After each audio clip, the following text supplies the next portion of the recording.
Hey guys, this is Jamie and welcome back to my kitchen. In today's video, I'm going to show you how I made this fun, easy Valentine's Day themed cake. If you like my videos, please be sure to hit like and subscribe to the channel. Right now we are uploading new videos 2 to 3 times a week, and I definitely really appreciate the support. So for this project, you're going to need 4 6-inch cake layers. I used 2 peanut butter cakes and 2 chocolate cakes, and then I alternated them when stacking them, going from peanut butter to chocolate, just so in every slice you get a really good bite. Now I'm just filling my cakes with vanilla buttercream, but you could fill them with whatever you wanted. Crushed Reese cups would be really good, chocolate ganache, or even filling it with a peanut butter buttercream would be delicious. Kind of whatever your heart desires. And then I'm doing a crumb coat on this cake. So a crumb coat is just a very thin layer of icing that you apply, and it locks in all the crumbs so that when you do your final layer of icing, it's not full of cake crumbs. So once you have the thin layer of crumb coat, we're going to bring that lip of frosting on the top into the center, and then we're going to put this in the freezer to set for 10 minutes. Once this is set, we're going to start with our final coats of icing.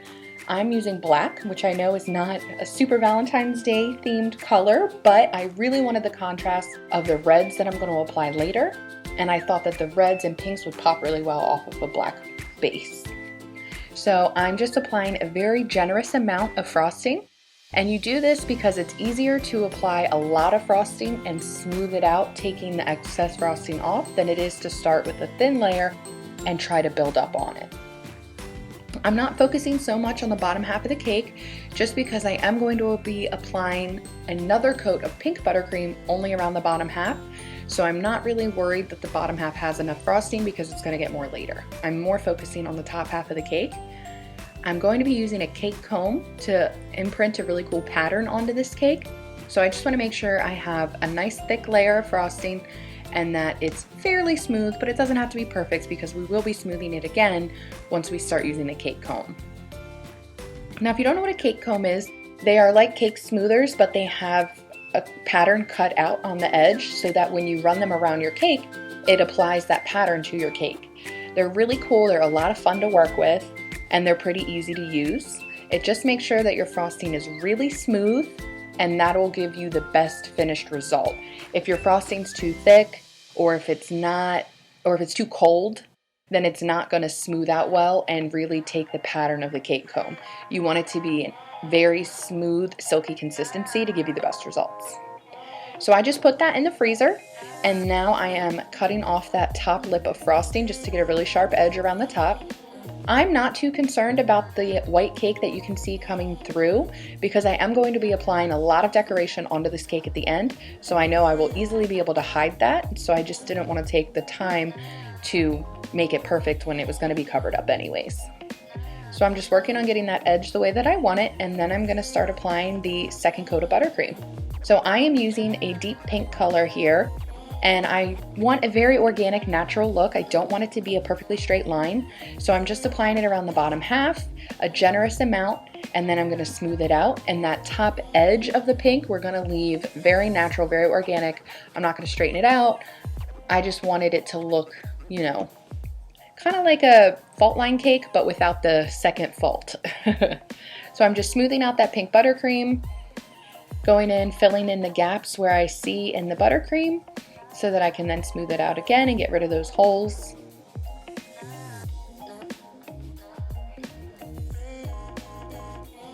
And here I'm running my cake smoother around the cake again, just to get the desired look that I would like at the end. I'm going through now and just cleaning up my cake board with a paper towel because there's pink frosting all over it, and this is really the best way to get it off. And then I'm going to put this in the freezer again after I have the pink layer the way that I want it to set. And that way I can start applying my decorations. So for this cake, I made a bunch of fondant hearts. I just took different heart cutters and cut out some rolled red fondant.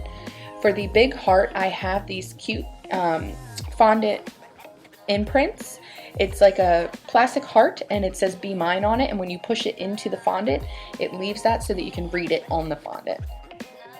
Then I also made really cute white chocolate bars Those I just used a silicone mold that I bought off of Amazon. It was about $5. You just melt down candy melts, whatever color you would like them to be, or chocolate, pour it into the silicone mold, pop it in the fridge for a couple minutes, and then you have these really adorable little candy bars.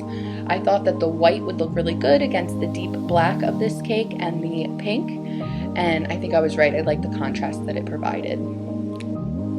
So some of the candy bars I decided to break up just so that I could fill in wherever I wanted. And when I'm deciding where to place decorations, I'm mainly looking for any little faults that I may have in my cake. Are there spots where you can see a crumb of the cake? Are there spots where you maybe have an air bubble in your frosting? Cover those with the decoration, and then you get a really beautiful finish. So this is the finished product here. I did top it just with some swirls, more of my fondant hearts, and some pieces of the candy bars. And I'm gonna cut into it for you guys. I couldn't wait to try it. I really love how this cake turned out. I think it's definitely screams Valentine's Day and the theme, but with not being quite as traditional as most Valentine's cakes would be, because the color scheme is just a little bit different, but that's what I liked most about it. And as you can see, we have the alternating layers of peanut butter and chocolate cake. So thank you so much, guys. Please be sure to hit like and subscribe, and have a great day. Thanks. Oh my God!